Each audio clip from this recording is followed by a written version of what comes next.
શું તમને ફેલ થવાનો ડર લાગે છે અને મનડું મૂંઝાય છે, દિલડું ગોથા ખાય છે કે સાહેબ પાસ થવા માટે અમારે શું કરવું? તો મારા વાલીડાઓ, તમારા માટે જ લઈને આવ્યો છું. પાસ થવા માટે આટલું કરો. પાસ થવાનો પાસવર્ડ છે, આટલું કરી લેશો ને તો તમારા માટે ઇનફ છે. આરામથી સંસ્કૃતમાં પાસ થઈ જશો. ઓકે, ઓળખતા જશો કોણ છે? તો કે this is your one and only DR Joshi અને ભવતામ સર્વેશામ હાર્દમ હાર્દમ સ્વાગતમ વ્યાહરામી. આજે આપણે જોઈ નાખવાના છીએ પાસ થવા માટેનો પાસવર્ડ.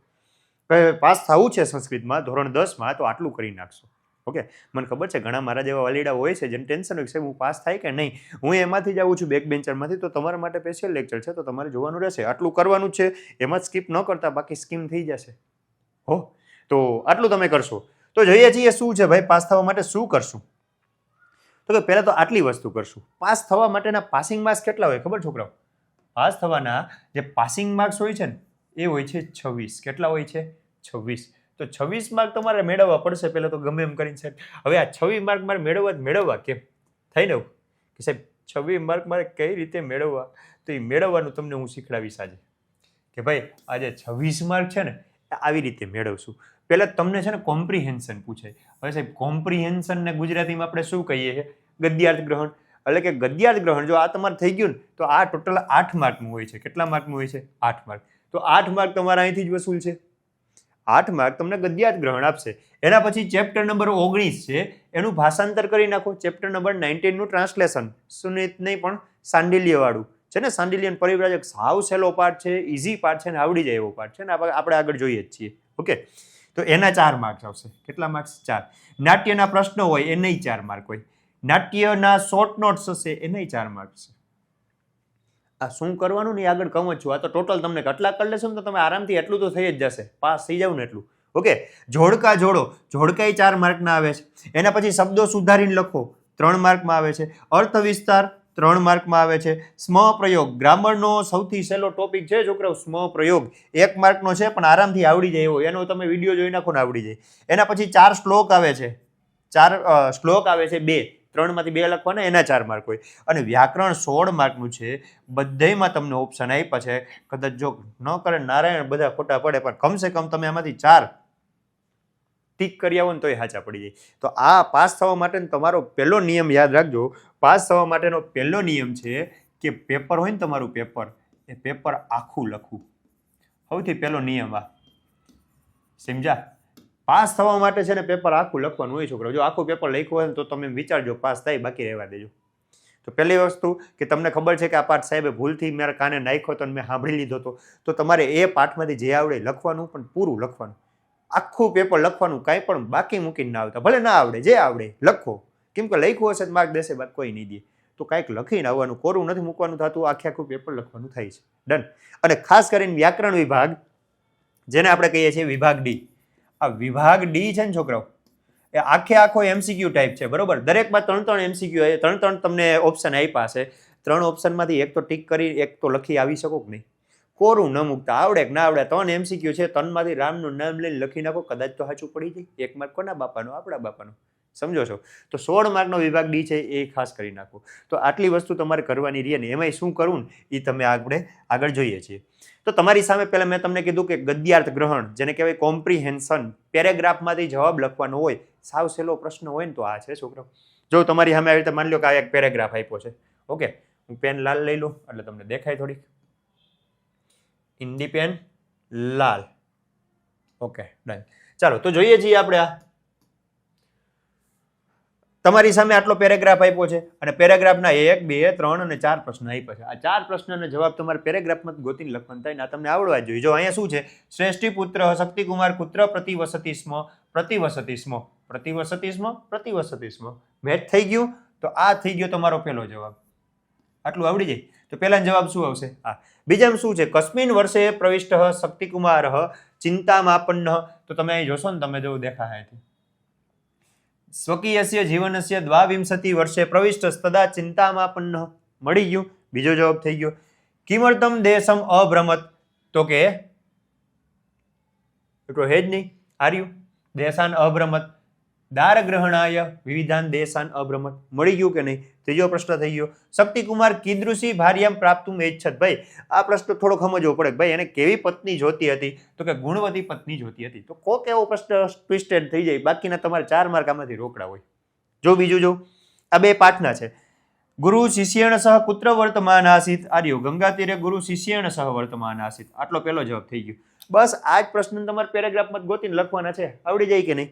4 માર્ક છે ભાઈ આના. ટોટલ આવા 2 પૂછાય જેના 8 માર્ક. એક વિભાગ એ માં હશે. આ જે પ્રશ્નો છે ને આ કેમાં હશે? વિભાગ એ માં. અને એક છેલ્લે આવે છે વિભાગ ઈ માં. 2 આવા પ્રશ્નો આવશે પેરેગ્રાફમાં જવાબ તમને 8 માર્ક રોકડા દઈને જશે જો તમને આટલું આવડતું હશે તો. હો ગુરુ થઈ ગયા. એના પછી ગુરુ શિષ્યમ કિમ અદર્શયત. ચલો ગુરુએ શિષ્યને શું દેખાડ્યું? દર્શયત કે દર્શયન. આર્યુ કાષ્ઠખંડમ અદર્શયત. સ જલ પ્રવાહેણ નિયમાનમ કાષ્ઠખંડમ અદર્શયન. સિમ્પલ વાત થઈ ગયો. બીજો જવાબ. આમ તો જવાબ બનાવવા પડે પણ તમે પેરેગ્રાફની લીટી લખો તો ચાલે છે, એમાં વાંધો નથી. તો તમને આવડવું જોઈએ. અયમ કાષ્ઠખંડ કેન સહ સમુદ્રમ પ્રાપ્સ્યતિ. તો કે જલ પ્રવાહેણ સહ સમુદ્રમ પ્રાપ્સ્યતિ. મળી ગયું. પ્રાપ્સ્યતિ થઈ ગયો તમારો જવાબ. એના પછી કાષ્ઠખંડ સમુદ્ર ગમન માર્ગે કતિ વિઘ્નાઃ ન ભવેયુઃ. ચત્વારો વિઘ્ના ન ભવેયુઃ. છે કે નહીં? હા સાહેબ. તો બસ આ તમને જવાબ લખતા આવડી ગયા ને તો આને 4 માર્ક આમાં છે અને 4 માર્ક તમારા હજી આમાં છે. જો હવે આ બીજો પેરેગ્રાફ જે વિભાગ ઈ માં હશે ને, વિભાગ ઈ, આ વિભાગ ઈ નો પેરેગ્રાફ છે ને કોઈ પણ 12 થી હશે, પણ 12 થી હોય કે અંદર થી આપણે શું કામ? આપણે પેરેગ્રાફમાંથી જ લખવાનું છે કે નહીં? એમાંથી જ ગોતીને લખવાનું છે કે ભાઈ આ શબ્દ આ લીટીમાં લખો. સમજાય છે કેમ લખવું? જો છાત્રાણામ પ્રધાનમ કર્તવ્યમ કિમ અસ્તિ. છાત્રાણામ પ્રધાનમ કર્તવ્યમ અસ્તિ સ્વગુરુણામ આજ્ઞામ પાલયંતુ. પૂર્ણ વિરામ આવે ત્યાંથી લખી નાખવાનું વાલીડમ. થઈ જાય કે નહીં? 1 માર્ક. એના પછી જો છાત્ર સંસારે ઉન્નતિમ કદા કર્તુમ સમર્થ ભવતિ.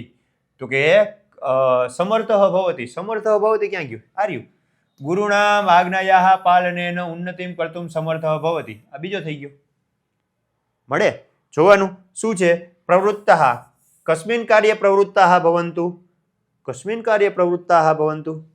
આર્યું જો પ્રવૃત્તાઃ ભવન્તુ. છે કે નહીં? તો અહીંથી લખવાનું છાત્રાણામ કર્તવ્યમ અસ્તિ કે ગુરુનામ સેવા કુર્વંતુ. અહીંથી લઈ અને અહીં સુધી લખી નાખો પ્રવૃત્તાઃ ભવન્તુ. પછી કેસામ આજ્ઞામ પાલયંતુ સ્વજ્યેષ્ઠાનામ આજ્ઞામ પાલયંતુ. છે કે નહીં? આ 4 પ્રશ્ન આટલી આસાનીથી મળી જાય. જો સમજ રહ્યો. એના પછી જો સ્વયંભૂ મનુ વંશે કહ રાજા અભવત. અંગનામ કહ રાજા અભવત. એલિટી પૂર્ણ વિરામથી પૂર્ણ વિરામ. 1 માર્ક. વેનઃ કીદૃશઃ આસિત. ચાલો વેન કેવો હતો? તો કે વેન પુત્ર, અને એ વેન અહીંથી છે તસ્ય વેન નામક પુત્ર સ ક્રૂરઃ અધર્મ નિરતઃ આસિત. થઈ ગયું. એના પછી વેનેન કાની કર્માણી નિષિદ્ધાની. નિષિદ્ધાની મળ્યું. હા સાહેબ. તો એ લીટી લખી નાખો. પૂર્ણ વિરામ પૂર્ણ વિરામ. વેનેન કે સહકારિતા દુષ્કારિતા. દુર્જના સત્કારિતા અને સજ્જના દુષ્કારિતા. દુર્જના સત્કારિતા સજ્જના દુષ્કારિતા. મળી ગયું. 4 પ્રશ્ન 4 જવાબ થઈ ગયા. 8 માર્ક થયા તમારા છોકરા. એના પછી આવે છે 4 શ્લોક. આ શ્લોક ખાસ આવડવા જોઈએ અને તમને આવડે જ છે બોલતા, લખતા નથી આવડતા વાંધો એ છે તો તમારે લખતાય આવડવા જોઈએ વાલીડાવ. કયા કયા શ્લોક છે? પેલો છે સમ ગચ્છદ્વમ, પાઠ નંબર 1 નો. બહુ ભૂલ કરો છો. સમ ગચ્છદ્વમ આટલું જ તમને આપ્યું જ હશે તો આટલામાં ભૂલ ન જ પડવી જોઈએ. બરોબર? તમને એમ કે શ્લોક પૂર્તિ કરો, શ્લોક પૂર્તિમાં સમ ગચ્છદ્વમ આટલું તો આપ્યું જોઈએ ને, એટલામાં ભૂલ ન પડવી જોઈએ. પછી તો કે સમ વદધ્વમ. આમાં ધ્વમ છે એવું જ આમાં ધ્વમ છે અને આમાં ક્યાંય મ આવ્યો નથી આવ્યું. આપણે મ લખીએ છીએ, ભૂલ કરીએ છીએ. પછી સમ વો મનાંશી જાનતામ. સમવો બનાસી જાનતામ. પછી અહીં અલ્પ વિરામ, મતલબ 1 લીટો 1 ખડી પાઈ. પછી દેવા ભાગમ વચ્ચે સ્પેસ આવે ભૂલાઈ ગઈ. યથા પૂર્વે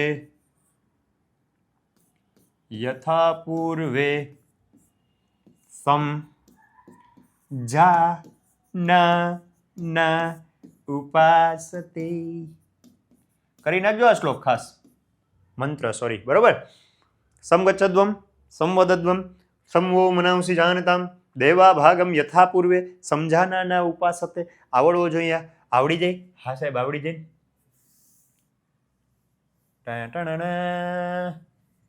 ચાલો આગળ વધતે હે. બીજો શ્લોક છે અનાથો દરિદ્રો. પાઠ નંબર 10 નો છે ભાઈ. પાઠ નંબર 10 નો શ્લોક છે. પાઠ 10 એમાંથી છે અનાથો, દરિદ્રો, જરારોગ, યુક્તો, મહાક્ષીણ, દીન, સદાજાડ્ય વક્ત્ર, વિપત્તૌ પ્રવિષ્ટ, પ્રણષ્ટ સદાહમ, ગતિસ્ત્વમ ગતિસ્ત્વમ, તમે કા ભવાની. જાતસ્ય અને યસ્માનનો બે પાઠ નંબર 13 ના છે અને પેલો સમગચ્છદ્વમ પાઠ 1 નો છે. તો આ 4 શ્લોક ખાસ કરી નાખજો. જાતસ્ય હિ ધ્રુવો મૃત્યુ ધ્રુવમ જન્મ મૃતસ્ય ચ તસ્માદ પરિહાર્યેર્થે નત્વમ શોચિતુમર્હસી. જાતસ્ય હિ ધ્રુવો મૃત્યુ ધ્રુવમ જન્મ મૃતસ્ય ચ તસ્માદ પરિહાર્યેર્થે નત્વમ શોચિતુમર્હસી. યસ્માન્નો દ્વિજતે લોકો લોકાન્નો દ્વિજતે ચ યઃ હર્ષામર્ષભયોદ્વેગૈ મુક્તો યઃ સ ચ મે પ્રિયઃ. 4 શ્લોક કરી નાખજો. 4 માર્ક છે, 4 માંથી 2 તો આવશે ને આવશે. તો 4 શ્લોક હરખી રીતે સારી રીતે લખવામાં ભૂલ ન પડે એવી રીતે લખવાના તમારે થશે. કરી નાખજો. નેક્સ્ટ વધીએ છીએ આગળ. તમને કીધું પાઠ નંબર 19 નું ભાષાંતર કરી નાખો. પાઠ નંબર 19 જો આ છે સાંડિલ્ય બોલે છે અવિહા દાસ્યા પુત્ર વ્યાગ્રહ મદભયન. આ પેરેગ્રાફ કરી જ નાખજો. આ ખાસ બરોબર. આ 4 પેરેગ્રાફ તમને આપું છું એટલે એ પેરેગ્રાફમાં તમારે માર્ક જાય નહીં હો. હાલ ભાઈ વિજયભાઈ શું કહે છે જો.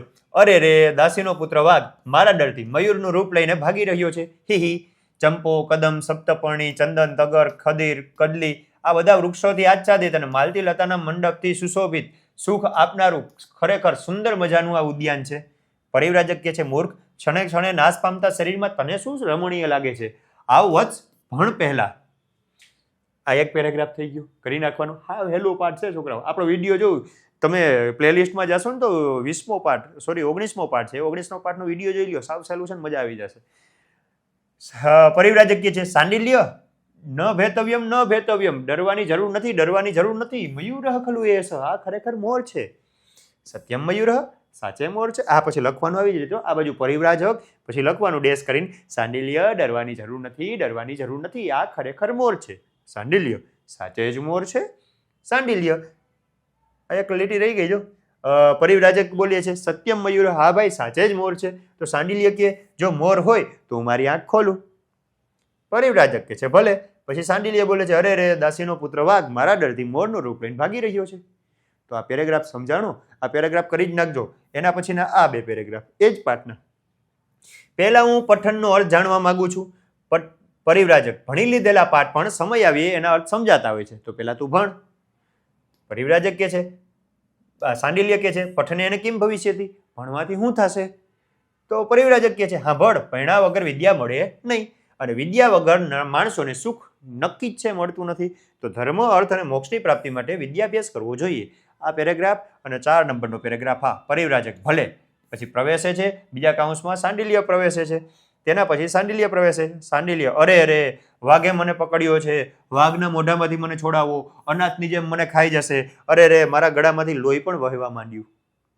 તો આ આટલા પેરેગ્રાફ કરી નાખજો. આ 4 પેરેગ્રાફ આપું છું ને 4 માર્ક છે. યાદ રાખજો 19મા પાઠનો એક પેરેગ્રાફ હશે ને 4 માર્ક છે. પાસ થવા માટે જરૂરી છે. ડન. આગળ વધતે હે. ગુજરાતી પ્રશ્નનો જવાબ આપો અથવા તો ઇંગ્લિશમાં હોય તો ઇંગ્લિશ પ્રશ્નોના તમારે ગુજરાતી પ્રશ્નો બધા કરી નાખો તો બેસ્ટ છે.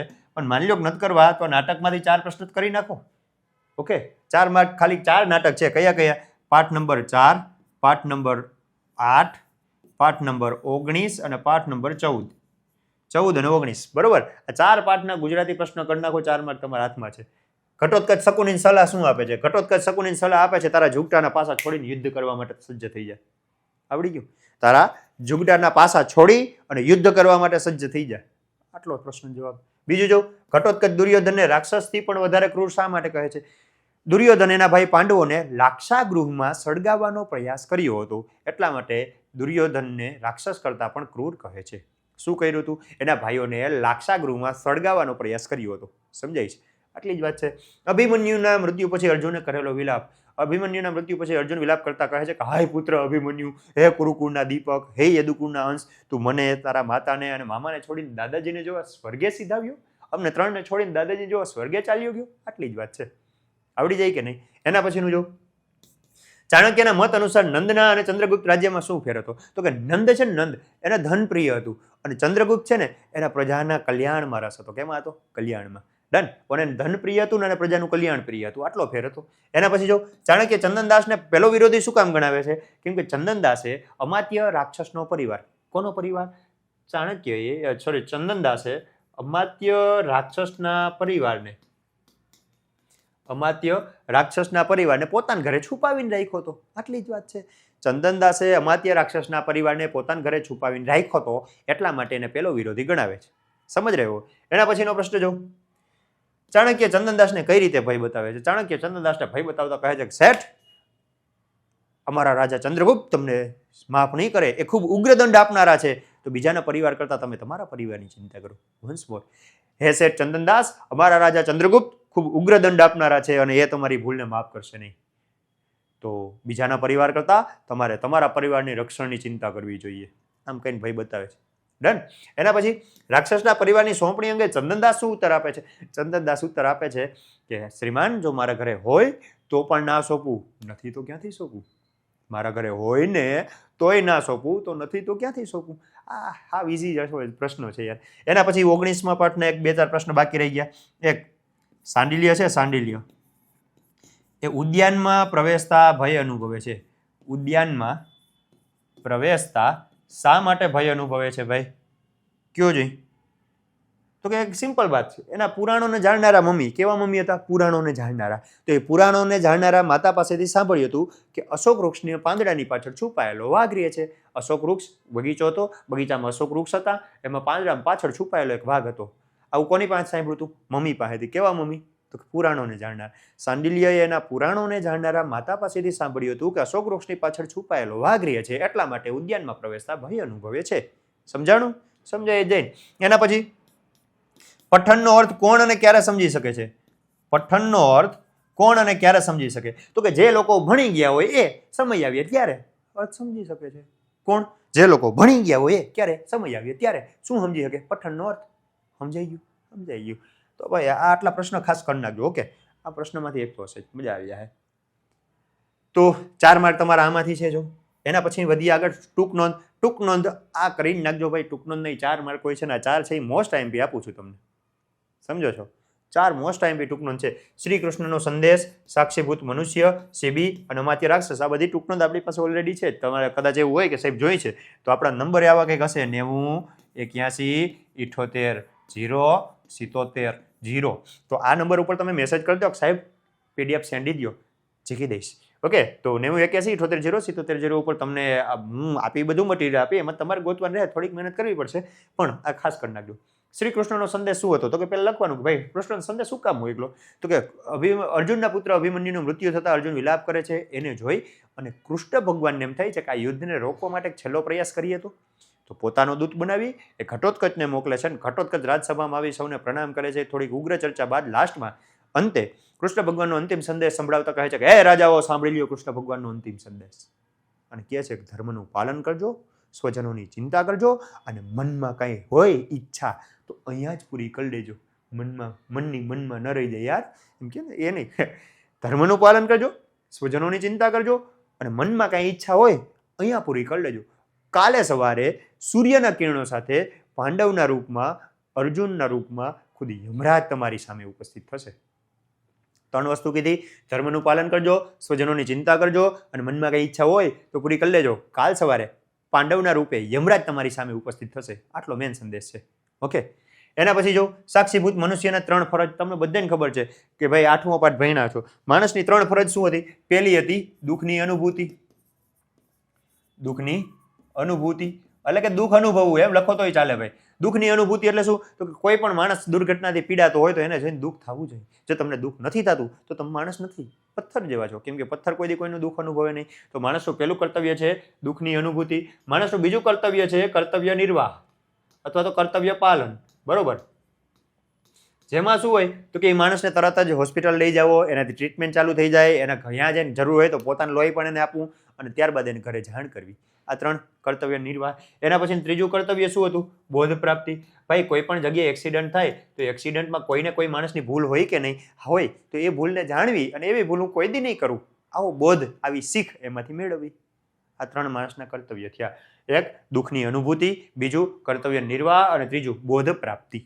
સમજાઈ ગયા?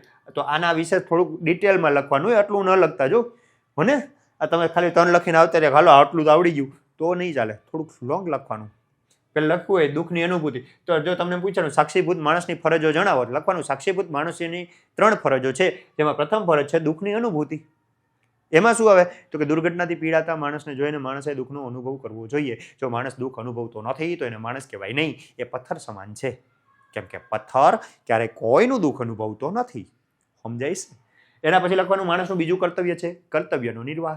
એમાં માણસે દુર્ઘટનાથી પીડાતા માણસને તરત જ અસ્પતાલ, ઔષધાલય, હોસ્પિટલ લઈ જવો જોઈએ, જેથી એની યોગ્ય સારવાર શરૂઆત થઈ જાય. ત્યારબાદ ત્યાં પહોંચીને એને લોહીની જરૂર હોય તો માણસે પોતાનું લોહી પણ એને આપવું જોઈએ.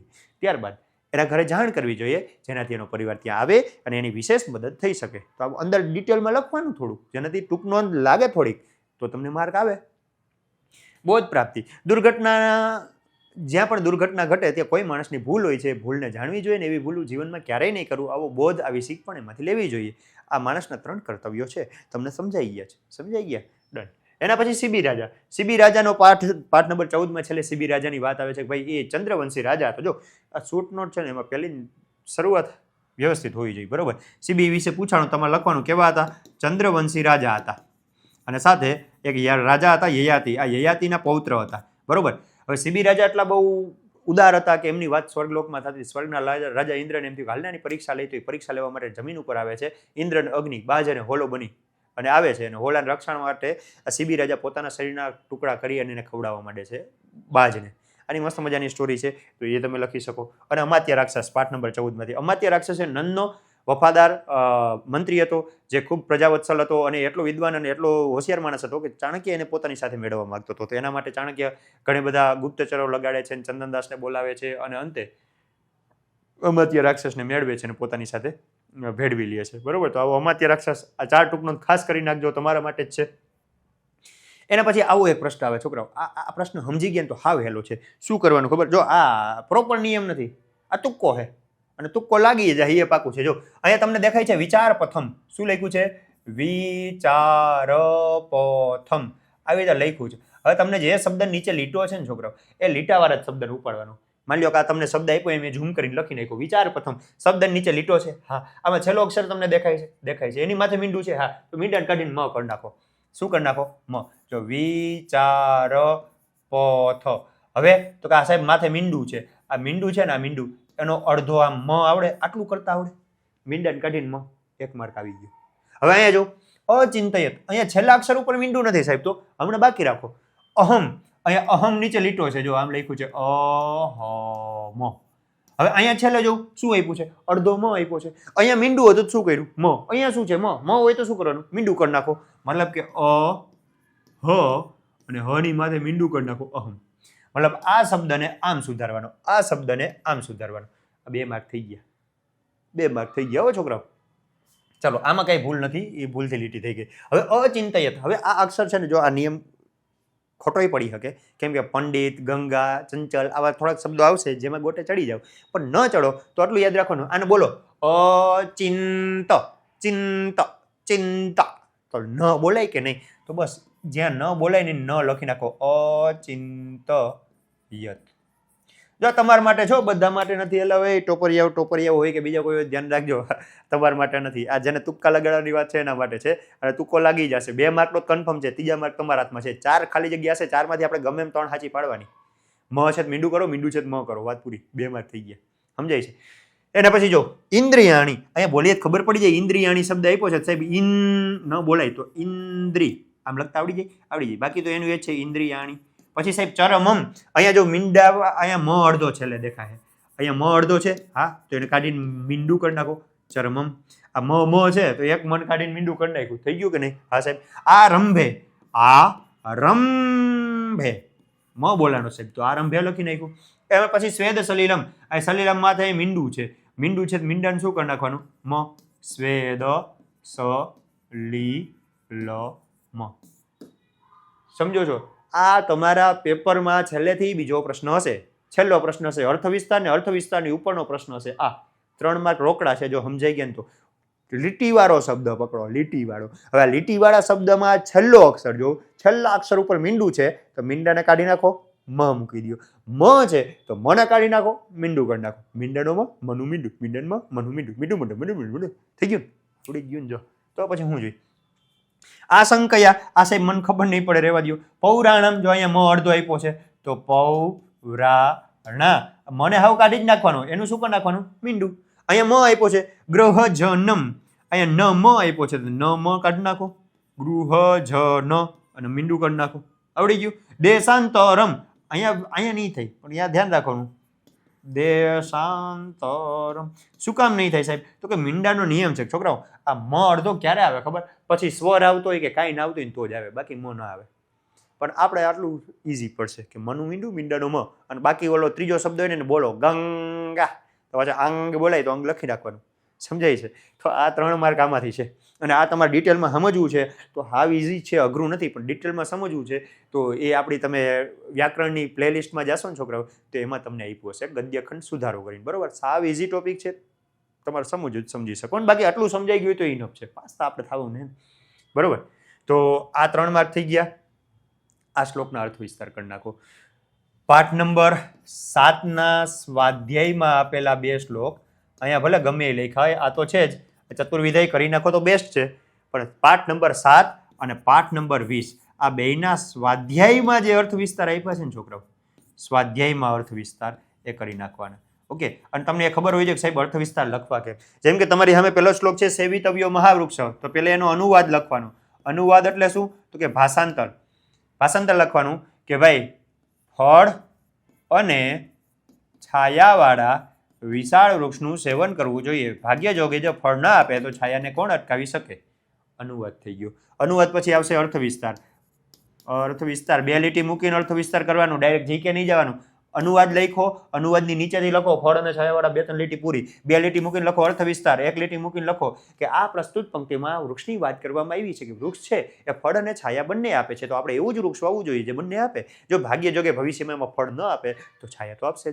આના દ્વારા માણસોની વાત કરવામાં આવી છે કે ભાઈ સજ્જન માણસ છે એનો સંગ કરશો તો સજ્જન માણસ એક નહીં તો બીજી રીતે આપણે ઉપયોગી થવાના જ છે. તો આવી રીતે તમે એના વિશે ટૂંકનો આપણી જ ભાષામાં અર્થ વિસ્તાર કરવાનો હોય. અનુવાદ સાચો હોવો જોઈએ, અર્થ વિસ્તાર આપણી ભાષામાં, અને છેલ્લે આવી જાય છે સાર.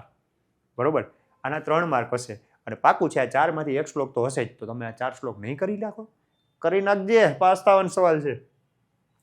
બરોબર, 7મા પાઠના 2 અને 20મા પાઠનો કયો 20મા પાઠનો એક આ છે, જો સુખ ખરેખર દુઃખોને અનુભવીને શોભે છે, ગાઢ અંધકારમાં જેમ દીવાના દર્શન થાય છે, પણ જે માણસ સુખમાંથી ગરીબાઈમાં આવી પડે એ શરીર તો ધારણ કરે પણ મરેલા માફક જીવે છે.